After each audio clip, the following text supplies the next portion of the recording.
क्या गंगा तीर्थ में स्नान करने से साधक के सभी पाप नष्ट हो सकते हैं? आखिरी बात जो तीर्थ के बाबत ख्याल में लेनी चाहिए वह यह है कि सिंबॉलिक एक्ट का, प्रतीकात्मक कृत्य का भारी मूल्य है। जैसे जीसस के पास कोई आता है और कहता है मैंने यह पाप किए, वह जीसस के सामने कन्फेस कर देता है, सब बता देता है, मैंने यह पाप किए, मैंने यह पाप किए। जीसस उसके सिर पर हाथ रखकर कह देते हैं कि जा तुझे माफ किया। अब इस आदमी ने पाप किए हैं, जीसस के कहने से माफ कैसे हो जाएंगे? जीसस कौन है और उनके हाथ रखने से माफ हो जाएंगे? जिस आदमी ने खून किया उसका क्या होगा? या हमने कहा आदमी पाप करे और गंगा में स्नान कर ले, मुक्त हो जाएगा। बिल्कुल पागलपन मालूम हो रहा है। जिसने हत्या की है, चोरी की है, बेईमानी की है, गंगा में स्नान करके मुक्त कैसे हो जाएगा? यहाँ दो बातें समझ लेनी जरूरी हैं। एक तो यह कि पाप असली घटना नहीं है, स्मृति असली घटना है, मेमोरी। पाप नहीं, एक्ट नहीं, असली घटना जो आप में चिपकी रह जाती है वह स्मृति है। आपने हत्या की है, यह उतना बड़ा सवाल नहीं है। आखिर में आपने हत्या की है, यह स्मृति कांटे की तरह पीछा करेगी। जो जानते हैं, वे जो जानते हैं कि हत्या की है या नहीं, वह नाटक का हिस्सा है, उसका कोई मूल्य नहीं है। न कभी मरता है कोई, न कभी मार सकता है कोई। मगर यह स्मृति आपका पीछा करेगी कि मैंने हत्या की, मैंने चोरी की। यह पीछा करेगी और यह पत्थर की तरह आपकी छाती पर पड़ी रहेगी। वह कृत्य तो गया, अनंत में खो गया, वो कृत्य तो अनंत ने संभाल लिया। सच तो यह है, सब कृत्य अनंत के हैं, आप नाहक उसके लिए परेशान हैं। अगर चोरी भी हुई है आपसे तो अनंत के ही द्वारा आपसे हुई है। हत्या भी हुई है तो भी अनंत के द्वारा आपसे हुई है। आप नाहक बीच में अपनी स्मृति लेकर खड़े हैं कि मैंने किया। अब यह मैंने किया, यह स्मृति आपकी छाती पर बोझ है। क्राइस्ट कहते हैं तुम कन्फेस कर दो, मैं तुम्हें माफ किए देता हूँ। और जो क्राइस्ट पर भरोसा करता है वह पवित्र होकर लौटेगा। असल में क्राइस्ट पाप से तो मुक्त नहीं कर सकते, लेकिन स्मृति से मुक्त कर सकते हैं। स्मृति ही असली सवाल है। गंगा पाप से मुक्त नहीं कर सकती, लेकिन स्मृति से मुक्त कर सकती है।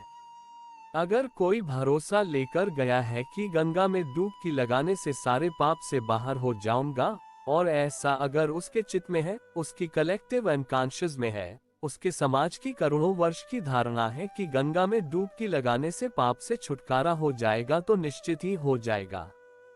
पाप से छुटकारा नहीं होगा वैसे, क्योंकि चोरी को अब कुछ और नहीं किया जा सकता। हत्या जो हो गई, लेकिन यह व्यक्ति पानी के बाहर जब निकला तो सिंबॉलिक एक्ट हो गया। क्राइस्ट कितने दिन दुनिया में रहेंगे, कितने पापियों से मिलेंगे, कितने पापी कन्फेस कर पाएंगे? इसके लिए हिंदुओं ने ज्यादा स्थायी व्यवस्था खोजी है। व्यक्ति से नहीं बांधा, एक नदी से बांधा। यह नदी कन्फेशन लेती रहेगी, वह नदी माफ करती रहेगी, यह अनंत तक रहेगी और ये धाराएं स्थायी हो जाएंगी। क्राइस्ट कितने दिन रहेंगे? मुश्किल से क्राइस्ट 3 साल काम कर पाए, कुल 3 साल। 30 से लेकर 33 साल की उम्र तक 3 साल में कितने पापी कन्फेस करेंगे? कितने पापी उनके पास आएंगे? कितने लोगों के सिर पर हाथ रखेंगे? यहाँ के मनीषियों ने व्यक्ति से नहीं बांधा, धारा से बांध दिया। तीर्थ है, वहां जाएगा कोई, वह मुक्त होकर लौटेगा तो स्मृति से मुक्त होगा। स्मृति ही तो बंधन है। वह स्वप्न जो आपने देखा आपका पीछा कर रहा है। असली सवाल वही है और निश्चित ही उससे छुटकारा हो सकता है, लेकिन उस छुटकारे में 2 बातें जरूरी हैं। बड़ी बात तो यह जरूरी है कि आपकी ऐसी निष्ठा हो कि मुक्ति हो जाएगी। और आपकी निष्ठा कैसे होगी? आपकी निष्ठा तभी होगी जब आपको ऐसा ख्याल हो कि लाखों वर्ष से ऐसा वहां होता रहा है और कोई उपाय नहीं है। इसलिए कुछ तीर्थ तो बिल्कुल सनातन है, जैसे काशी, वह सनातन है। सच बात यह है, पृथ्वी पर कोई ऐसा समय नहीं रहा जब काशी तीर्थ नहीं थी। वह एक अर्थ में सनातन है, बिल्कुल सनातन है। यह आदमी का पुराने से पुराना तीर्थ है। उसका मूल्य बढ़ जाता है क्योंकि उतनी बड़ी धारा सजेशन है। वहाँ कितने लोग मुक्त हुए, वहाँ कितने लोग शांत हुए हैं, वहाँ कितने लोगों ने पवित्रता को अनुभव किया है, वहाँ कितने लोगों के पाप झट गए, वह एक लंबी धारा है। वह सुझाव गहरा होता चला जाता है, वह सरल चित्त में जाकर निष्ठा बन जाएगी। वह निष्ठा बन जाए तो तीर्थ कारगर हो जाता है। वह निष्ठा न बन पाए तो तीर्थ बेकार हो जाता है। तीर्थ आपके बिना कुछ नहीं कर सकता, आपका कोऑपरेशन चाहिए।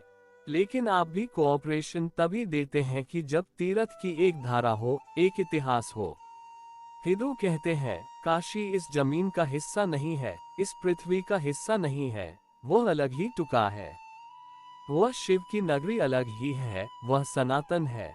सब नगर बनेंगे बिगड़ेंगे, काशी बनी रहेगी। इसलिए कई दफा हैरानी होती है, व्यक्ति तो खोज जाते हैं, बुद्ध काशी आए, जैनों के तीर्थंकर काशी में पैदा हुए, खो गए। काशी ने सब देखा, शंकराचार्य आए, खो गए। कबीर बसे, खो गए। काशी ने तीर्थंकर देखे, अवतार देखे, संत देखे, सब खो गए। उनका तो कहीं कोई निशान नहीं रह जाएगा, लेकिन काशी बनी रहेगी।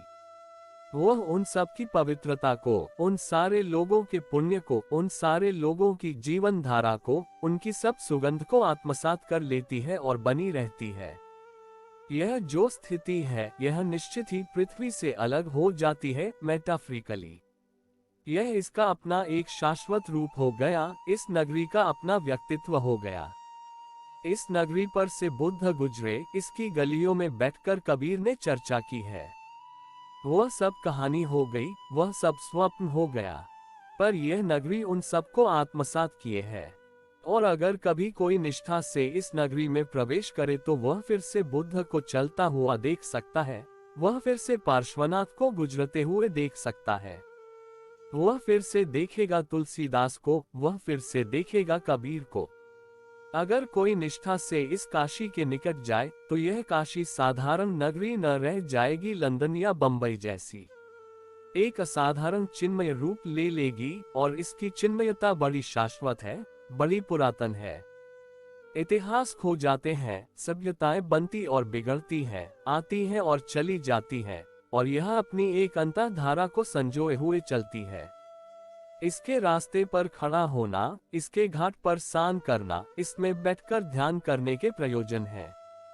आप भी हिस्सा हो गए हैं एक अंतःधारा के। यह भरोसा कि मैं ही सब कुछ कर लूंगा खतरनाक है। प्रभु का सहारा लिया जा सकता है, अनेक रूपों में उसके तीर्थ में, उसके मंदिरों में उसका सहारा लिया जा सकता है। सहारे के लिए वह सारा आयोजन है।